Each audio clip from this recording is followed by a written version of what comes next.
মা আমাকে বিয়ে করতে নিষেধ করেছেন। স্কুল জীবনের একটা বড় সময় মাকে ছাড়াই কেটেছে তার। তাই এখন আরও বেশি করে মায়ের সঙ্গে সময় কাটানোর চেষ্টা করেন পশ্চিমবঙ্গের অভিনেত্রী বিবৃতি চট্টোপাধ্যায়। মঙ্গলবার ছিল তার মায়ের জন্মদিন। এদিন বেশ আবেগপ্রবণ হয়ে ওঠেন অভিনেত্রী। মা চিত্রা চট্টোপাধ্যায়ের জন্মদিনে দুজনের একসঙ্গে তোলা একাধিক ছবি সামাজিক যোগাযোগ মাধ্যমে শেয়ার করেছেন বিবৃতি। অভিনেত্রীর কথায় তাদের সম্পর্ক অনেকটা টম অ্যান্ড জেরির মতো।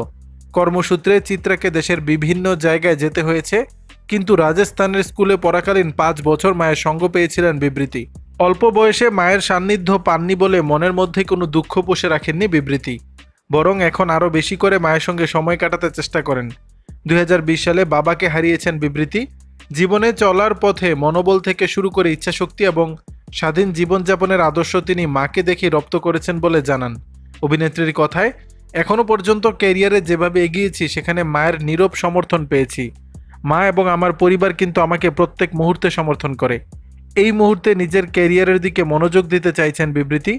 বিবৃতি বলেন, তথাকথিত মা মেয়ের বদলে আমাদের সম্পর্কটা অনেকটাই বন্ধুর মতো, কিন্তু প্রেম বা বিয়ে নিয়ে মায়ের কাছ থেকে কোনো চাপ কি আসে, এমন প্রশ্নে বিবৃতি হেসে বলেন, মা আমাকে বলেই দিয়েছেন সম্পর্কে না জড়াতে, আর কোনোদিন বিয়ে না করারই পরামর্শ দিয়েছেন। দর্শক, বিষয়টি নিয়ে আপনাদের মতামত জানাবেন নিচের কমেন্ট বক্সে।